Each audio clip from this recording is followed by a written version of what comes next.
Hi,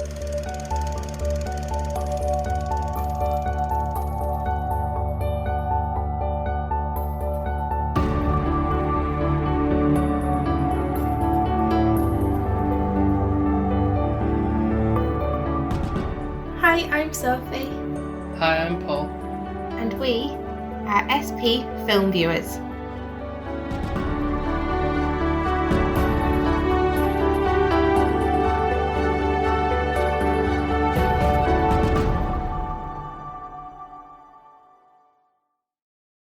So this might come as a bit of a surprise, or maybe not, that Sophie has never seen this film before, and I can't really believe that she hasn't.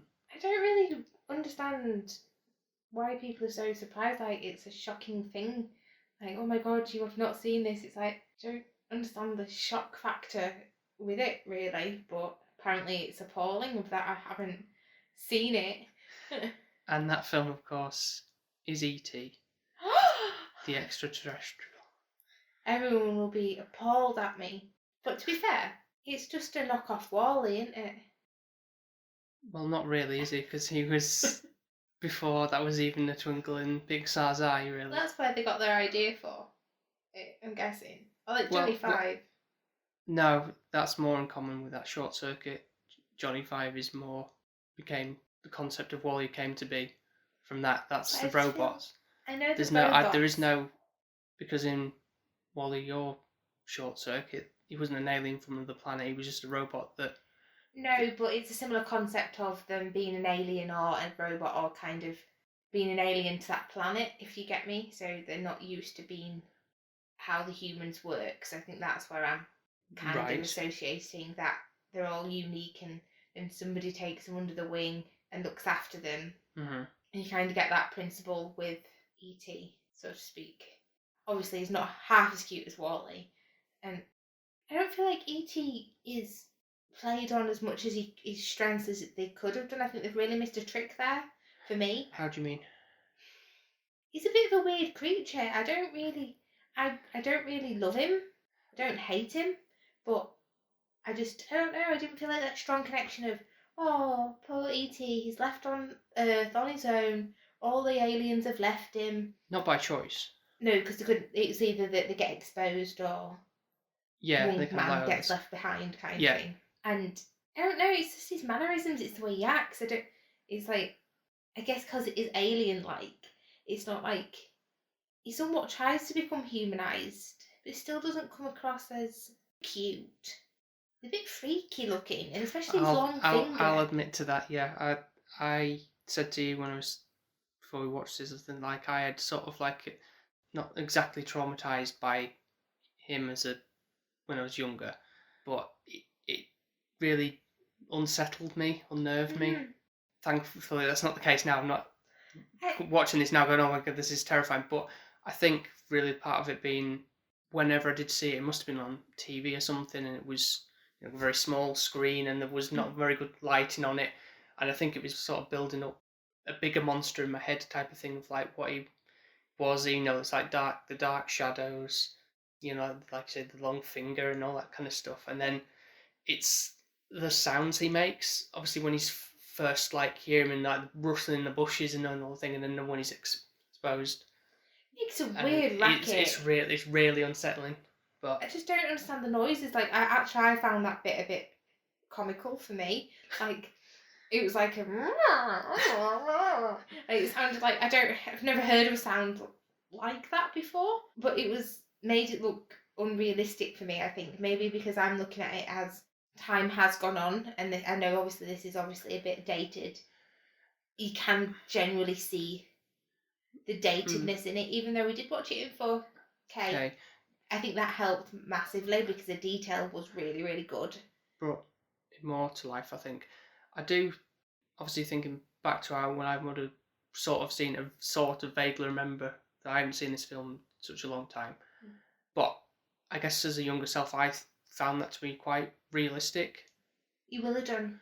And when I was looking at the making of this and stuff, and looking into it a bit more, that was also the same with when the kids who actually actors playing the thing, and they were like almost like seeing him for the first time. They genuinely sort of like believe that he felt like a real character, not just. Now, to me, he looked like a man in a suit that was kneeled on the floor. Which he was. And that's what he looked like. And like. also a combination of that and animatronics for the lower angles. But obviously when he was moving, he had to be moving around a little bit more. There was actually, one of the people was actually a small boy who only had his upper torso. He didn't actually have any legs. Right. Born without legs. So that's more the part, like when he was in the kitchen doing the shuffling along, which is, so that's generally a boy inside the arms of the body of the puppet, almost, yeah. But then, like when they were going for Halloween, yeah, that as well. There was a little person inside that under the sheet and walking around, because you couldn't do it with the animatronic cables and everything to move them around. So, but it did look, for me, watching it and obviously not knowing about it and anything like that, I could see that from obviously a more grown-up perspective, whereas I can imagine if you're little and you're watching it, like you're saying, with the actors, like there's little Drew Barrymore, isn't there? Yeah. Oh my goodness, she's the best bit of the film. She's so flipping cute. Yeah, she's got an attitude to her as well. It's really like literally an adult version of Drew Barrymore in the baby Drew Barrymore. It's like, it's amazing. I was like, oh my gosh, straight away. I can't believe how quickly I clocked on. Like, she just still had Drew Barrymore's face. I know that sounds daft, but like, normally when you grow up, your face does adapt a bit and it does look a bit different. Yeah, it's normally the case with them having to point out, do you know who that is? And you're like, no. And then I say it's like, oh yeah, I can see it now. But you clocked almost straight away with that. Yeah, it was literally like she hadn't changed. It was so weird.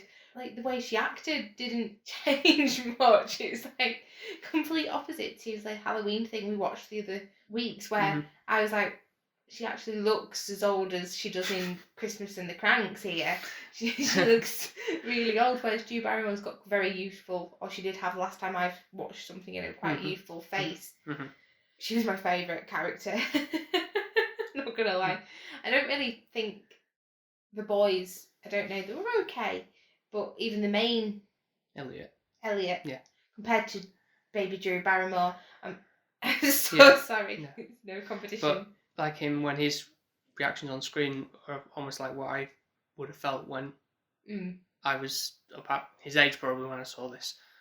You know, like when he throws the ball into the shed or whatever it is, and then the ball comes back and he's like, oh my god, and then runs off. Yeah, that's how I felt. The show I felt when I saw this first time all those years ago. I think I would have probably been petrified if I was little watching this. I think I would have been scared, but I think because obviously I've got my adult head on, somewhat adult head on, I think I coped okay. I took it for what it was. I don't really understand why everyone's so appalled at the fact that I haven't seen it. I don't really know, is it like just so iconic, or is yes, as you'll now have known from seeing the shot where they're riding the bike across the moon. But you know that I knew that already. I don't know. Again, it's just pop culture, isn't it? Yeah. Yeah. Even though I hadn't seen it, I was aware of that scene. Yeah. And I knew of it, and I knew the bike and him being in it. Mm-hmm. Any other information I wouldn't have known. Yeah. But obviously his mum and dad have split up. Yes, that's one of the main themes really that I've said circles around this. Really, is sort of like the whole divorce aspect of it, and you know, the family sort of like broke home, and now they've got this new entity, I guess, that comes into their lives and sort of makes them feel whole again, in a sense, because it's got like a sense of like they want to look after and take care of him, and just like don't want anything to happen to him. They feel like very strongly attached to this new creature that's come into their lives. I think they build that relationship back up, that they've kind of been a bit disconnected, and I think that kind of brings them all back together. Yeah, exactly. It all brings it into one. Yeah. I have wrote down here, which kind of made myself chuckle with. So I've noticed with E.T., he makes these weird and wonderful noises, but he also sounds like a cat as well. Don't know if you... like purring sounds almost sometimes, yeah. Like when he's happy or content, he seems to purr, or... And I guess he's somewhat, you kind of get to like him, but I felt for him. But he was just a bit ugly, wasn't he? Like, the concept of him is not... Yeah. I get that he can't be a fluffy alien, I get that. For some reason, people in their heads think aliens are... You normally think little green men, don't you, with big black eyes and or grey eyes. But for some reason, no fur on him, no skin. It's like just like slimy skin, kind of. Well, not skin, but I don't really know how to call it. What on E.T.? Yeah, It's like wrinkly brown. yeah.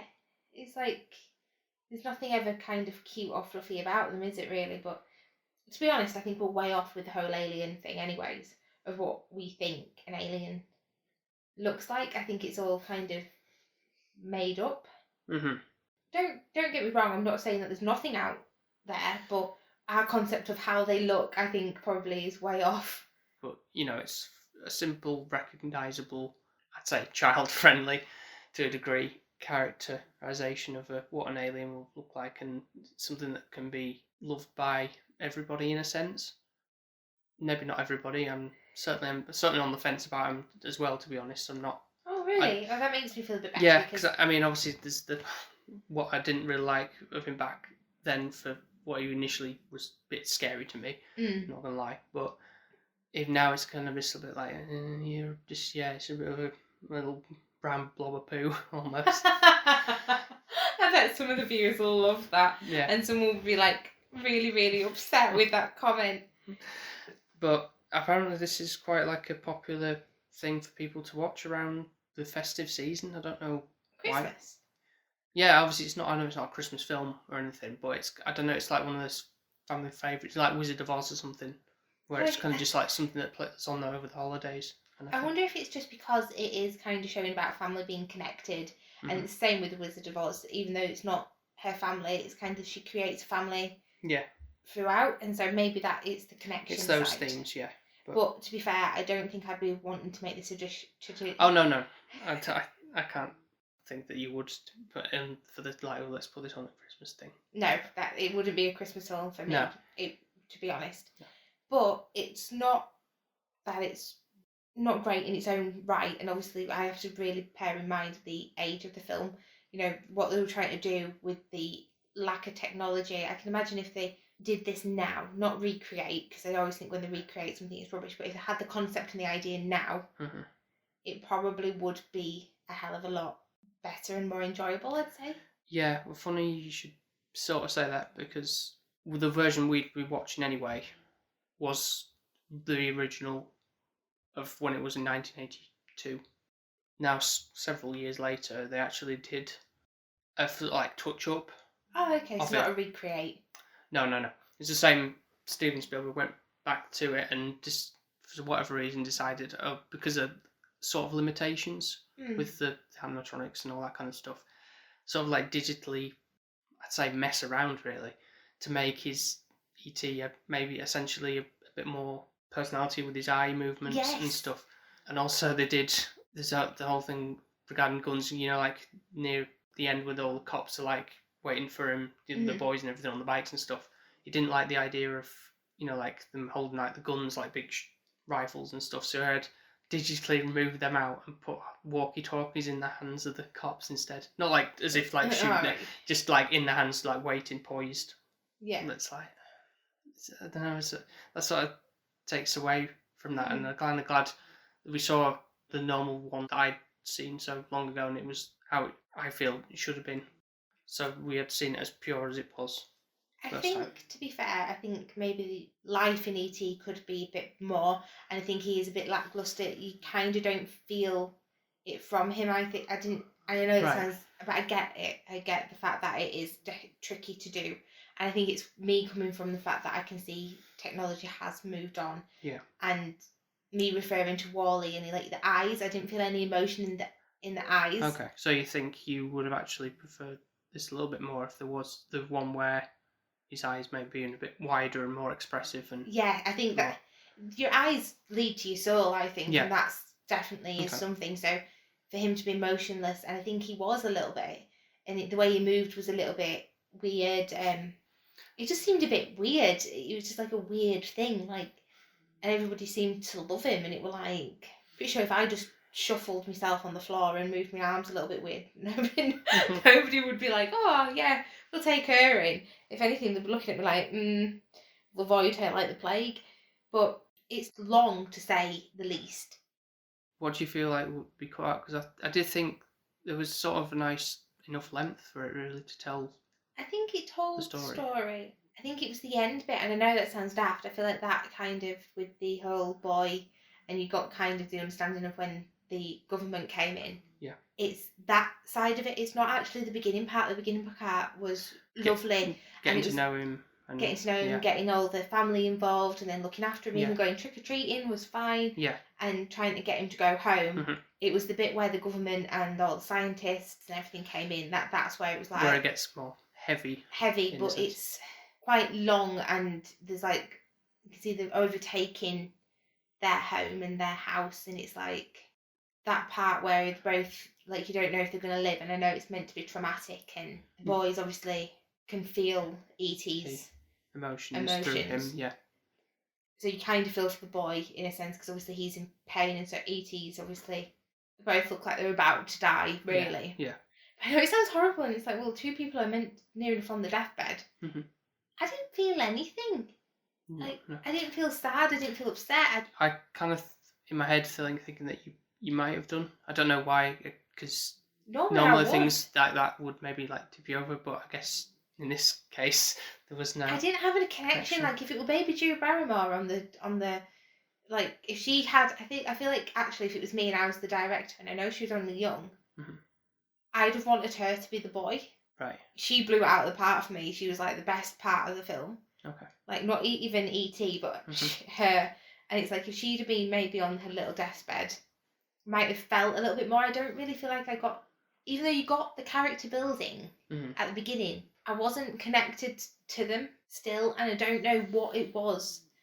I feel like the main boy wasn't that much of a strong actor. I think it was a little bit weak, and I know this is going to hurt everybody's, because obviously if you've grown up with something, it doesn't matter how rubbish it is or what anybody else says.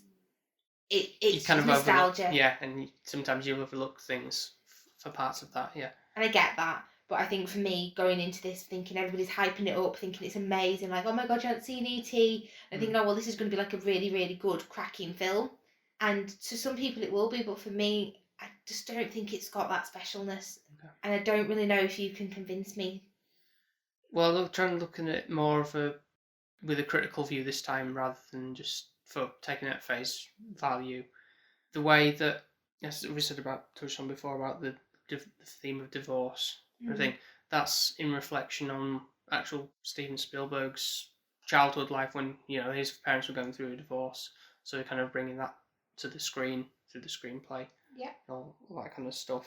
I get that. I think it is something that is hard to go through. I know I've gone through that with my parents. Yeah. So if anything, I should be able to relate to how the children feel.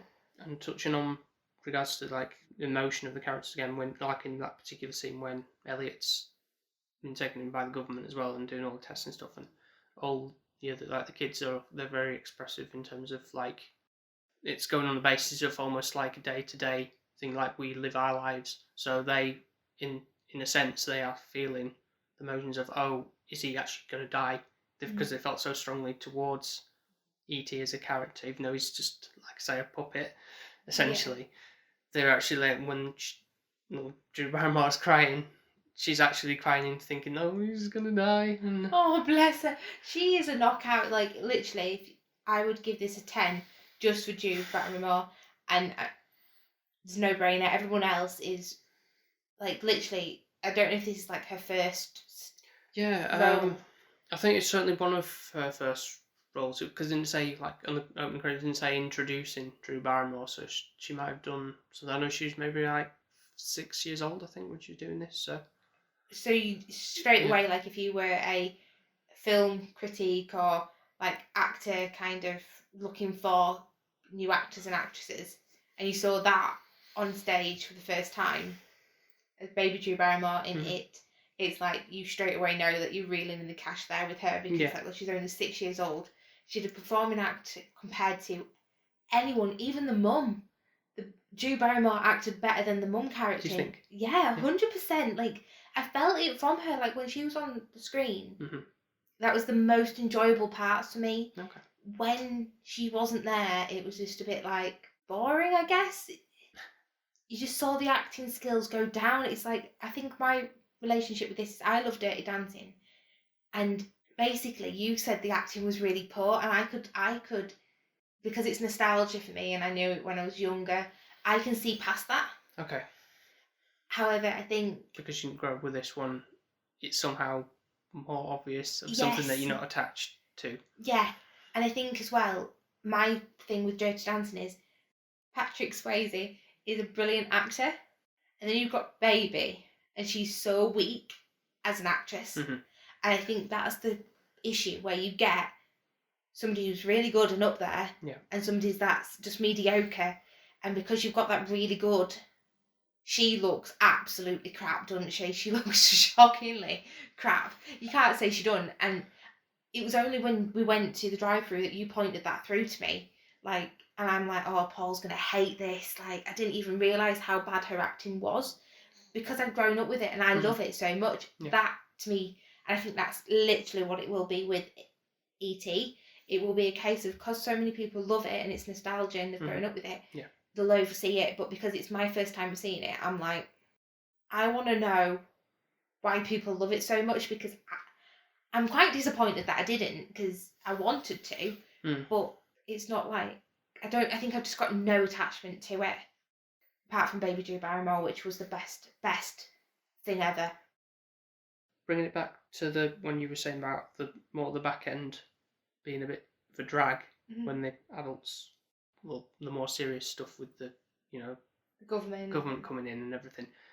I noticed that there was a lot of low angles and shrouded in darkness silhouettes of all the adults, but the waist, you didn't actually see the adults' faces. The only person you see is the mother, who is almost childlike in herself because she's having to be that sort of way around the kids and everything. With the you don't see the father anyway, even though he's obviously long gone. But, yeah, he's in Mexico, isn't he? As they keep saying. Yeah. And the only other time you really see another adult face is when it gets more serious and thing with the hazmat suits.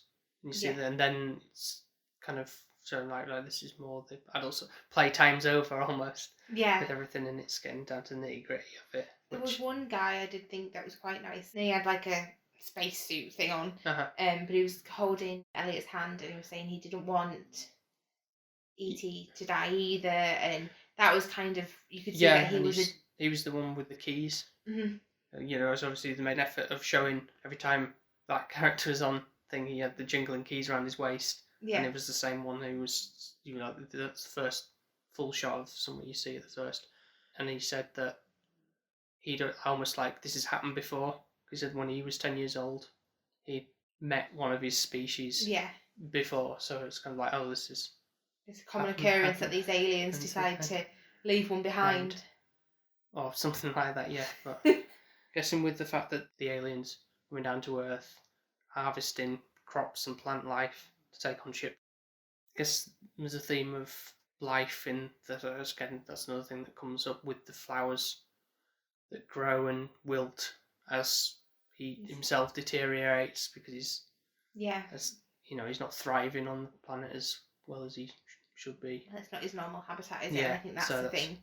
As also the fact of him trying to, I think maybe exhausted himself a little bit trying to get back home. Yeah. And obviously in a dam or a river or something where they find him, where he's going a bit of a grey colour. Yeah, almost got chalk on him. Yeah. Whitened. I do think they are clever with the camera angles. Another one that I thought was quite clever was going back to that Halloween scene where they do obviously put a sheet over and cut 2 circles. Yeah. The perspective of the camera, kind of what you could visualise through the sheet, was really clever, and I thought that was a really nice added touch of how to kind of get into it somewhat perspective. E.T.'s perspective, yeah. Yes, E.T., not it. No. Well, it is an it, I guess, but not that one, not the clown.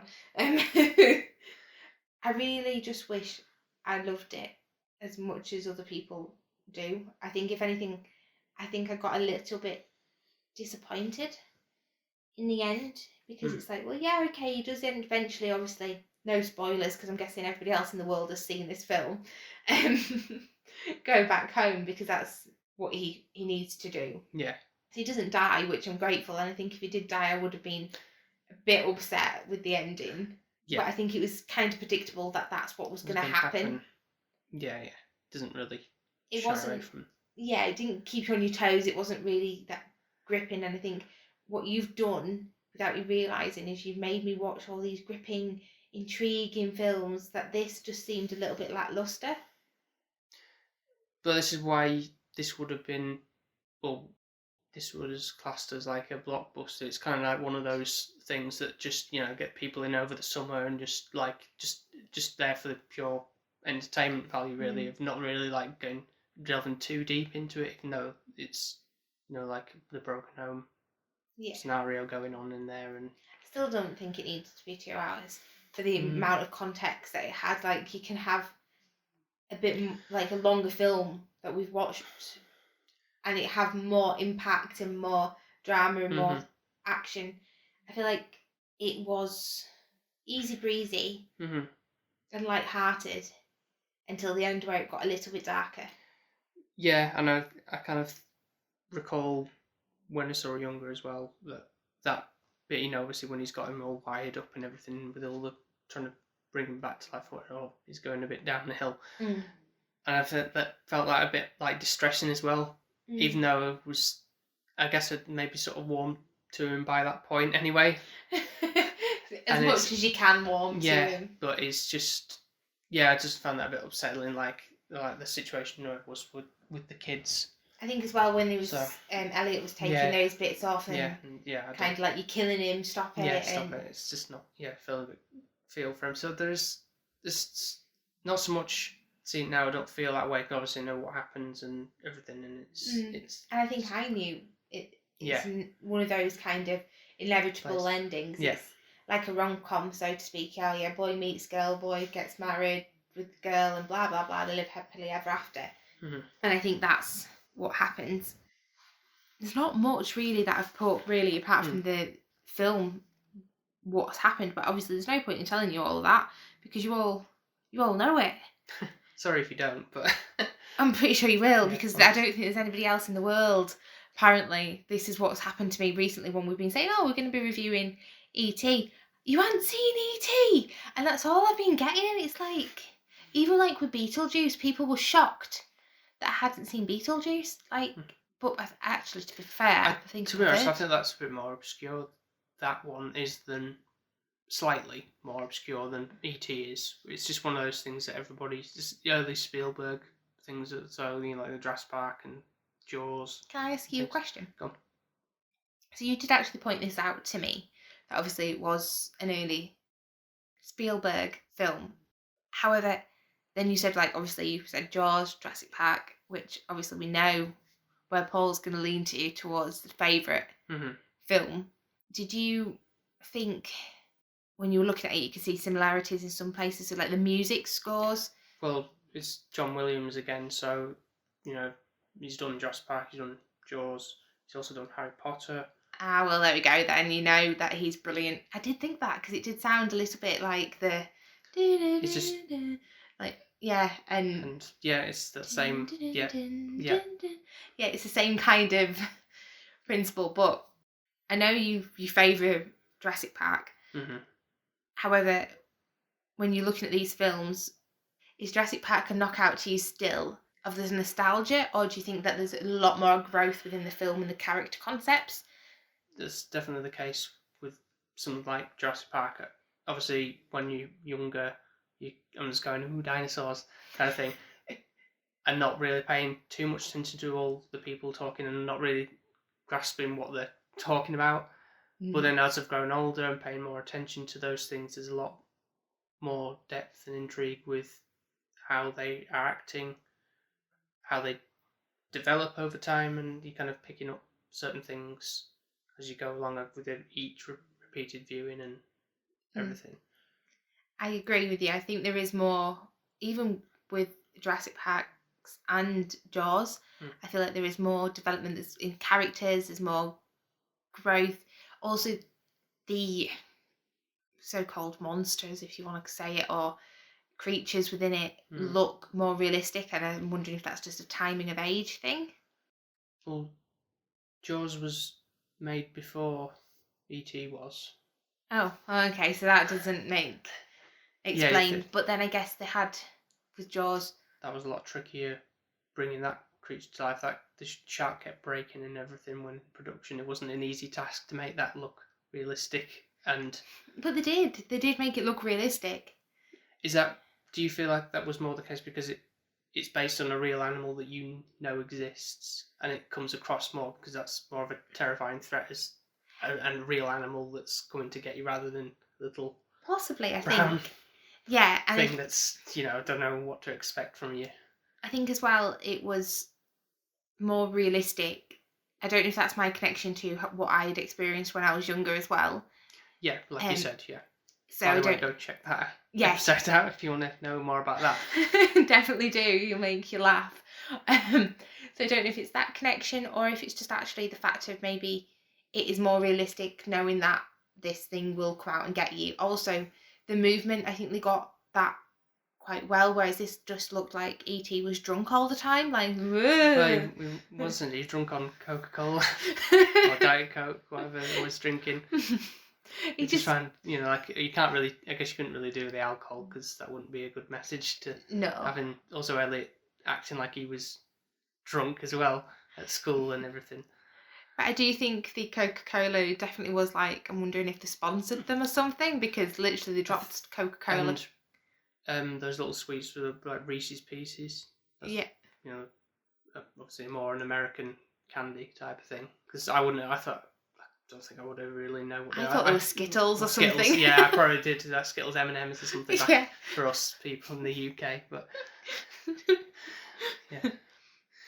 So before we end and score, so when he obviously does go to the ship and he's saying goodbyes to everybody, do you feel anything there, like any sadness or like, oh no, please don't go, or anything like that? Any sort of emotion towards him leaving, like they did, or not as much as I thought I would.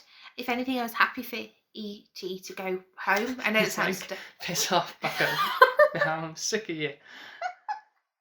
Not in a bad way, but I think that's where I was kind of with my more realistic head on of that's where he needs to be. That's where he's going to survive, and like that's what he needs to live. Be back with his own kind, yeah. Yeah. So I think I was more in that mind when I was seeing it, which was strange for me because normally that would be a crying moment for me. But I think because I didn't really. Yeah, I did look over to you, glance over, thinking, she might be choking up here, but I'm like, no, nothing, no, nothing going on there. If anything, I felt more for the family because I think they needed E.T. more than E.T. needed them. Yeah, I think that's what it was. So E.T. going home was the best choice for E.T. However, I think the family needed him there. Yeah, for that connection. Do you think Spielberg even said that we wouldn't do like a sequel because you feel like the ending was how it needed to be? There's no need for a sequel, so you feel like there's no like a what happened after that? No, I think that's complete. Like that's how it should have ended. I don't think E.T. should have been staying on planet Earth. It's not for him, and I think okay, he could come back and visit, I guess, because he needs to get his grass and plants and stuff. Yeah. So he could take a trip and visit them, but it doesn't need to be kind of an extra one or anything extended. You kind of it is what it is in a nutshell, really. I'd say. Which I am disappointed. I don't know if I need to rewatch it or if it was just maybe some point down the line, maybe just to have on and see if you feel anything more towards it. But the only bit I did like was the music. Like that was like the main. Yeah, the music brings it together definitely. Yeah. Like if you didn't have that, I think it would be a pretty poor film. Really, I'm so sorry. I'm really sorry. I wish I had. Like you looked over to me and I was just like. I'm really feeling. I don't know if it's because I got into it with such high expectations that I ended up coming out feeling a bit deflated, a little bit like everybody's hyped this up. Like, oh my god, you haven't seen it, you should watch it, it's brilliant. And I've gone in with such high expectations for it that I don't think it's met it. It's like, I think it's one of those films where you get, like if it gets a knockout and it says, oh, this is a 5-star rating film. It never is it? Because in your head you're thinking, it's going to be amazing, and then you've got it in your head that everyone else has thought is amazing, that actually it never is. Sometimes that's the case, but like say something like Parasite, where people believe the hype there, but I know what you mean. Some films sometimes are bigged up a bit too much, and then you go with these high expectations, like you say, and then you go, well, it wasn't really for me. But Yeah. you like what you like, and it's like I thought La La Land, when they were hyping it up, I was thinking they're going OTT on this now. It's not going to be as cracking as it was, but to be fair, it was really, really good. So there is ones where I think it's just it's age of the film, and knowing that as well. You told me it's the same as like Jurassic Park director and Jaws, so I'd got high expectations on that front as well. And I think it was just a really, really rubbish puppet that didn't have any emotion and walked funny. Okay, right. So you might as well just tell us your final score then. I think you don't need to explain yourself anymore. So go on. I'm so sorry for this. I really am. Before you actually give your score, don't think I'm going to be rating it super high. I'm not going to myself. Okay. Really, so don't be thinking it's going to be a 10 or something for me. It's not going to be like that. So. Okay. I think it's going to be a 6. The only reason why it's not a 5 is I have to give an extra point for Baby Drew Barrymore. And the music. And I think that's the reason why it's becoming a 6. Yeah. Sorry. Well, I'm only going one higher than that anyway. So okay. Yeah. Phew, God. That's what I meant by that. It's not. It's my reasoning really is because it did. I was a bit dubious, like when coming back to this after being so long, thinking like, is it going to still be like that kind of flashbacks of weirding me out, which is kind of that stigma's still there a little bit. You didn't sleep last night, did you? Worried a little brown thing was going to come. Don't worry, I'd have taken it on. It's fine. Yeah. So there was that. There's still that attachment to it, not in a good way. I did enjoy it though, watching for like the main story aspect of how it all played out, and again seeing it in a sort of like a fresh, through adult eyes, rather than just taking it as childlike wonderment of this little thing coming into suburbia and shaping the family into a more unified clique, and sort of make them more whole again. Was a nice aspect, and doing a bit more research into it as well helped that along, as to making it more wholesome in that sense as well for me. Yeah. And obviously the music is quite a strong thing. It's John Williams again, so it's always, you're always on the winner with him in the music department. But I'd say it's just one of those things it's kind of like not super attached to it like most people are, more for how it made me feel when I was younger. And it's not particularly groundbreaking. I don't think I may have liked it less if I had seen this 2002 version that was like the special effects department messing with it. I think seeing it as I would have seen it back in the day, kind of just like, well, that's pretty much or mostly how I remember things anyway, for the most part. So I give it a solid 7. I don't think that's an unfair score. I do think there is room for improvement with this film. I think this is one where people might go in uproar if there was a remake. But maybe actually a little bit of just E.T. being a little bit more realistic, I think for me would go a long way. But which if it was done today, it probably would be completely CGI, and then that wouldn't look realistic. That's the thing. No, I'm more thinking of like the Dark Crystal kind puppetry. Of puppetry. Yeah. That's where I would have wanted it to go, like more that realism and the eyes and like that for me. Like if that's how I should really think it should be done, and that would add a lot. I think for E.T. to be, I'd feel more remorse and connection towards him, whereas he just looks really, really rubbish. Really freaky, especially when he does the stretching his neck and like especially when Drew Barrymore's screaming at him. Yeah. It's like, and it's just like, oh gosh, no. And the fingers, everything's just really weird. It's like long but short, and yeah. So sorry, folks. So sorry for disappointing you all. I will try harder next time. But soon we'll be coming up to Christmas, so I will be all over that. So don't worry. We'll get back on to. Yeah, we've already got our things planned as to what we're going to be doing for those episodes, so it should be fun anyway. Some very much loved. Yeah. And some where we neither of us have seen. Yeah, exactly. So brand new to both of us, not just me.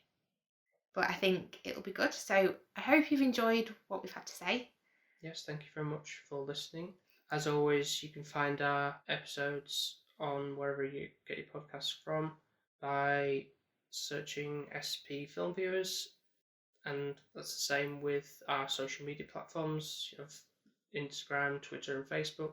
Just search for SP Film Viewers on there and you'll find us. I'm so sorry if I have disappointed you, but please still continue to listen to us. Please don't decide to just not be our friends anymore. Yeah, because I will improve and I'll get better with this film knowledge. I am trying my utmost hardest here, and basically you won't want me to lie to you if. No, you're only being honest about what you feel. Honest. Yeah. So please don't be too harsh towards us. But thank you for listening. I hope you've enjoyed it, and if you do like ET, don't worry. I'm not saying it's completely rubbish. I think it's just not a cup of tea, really. Don't think I've grown up with it. That's what it is. I think it's one of those things you need to grow up with, and then you'll love it. Yeah. So thank you very much, everyone, and we'll speak to you next time. Speak to you next time. Take care, everyone. Bye now. Bye.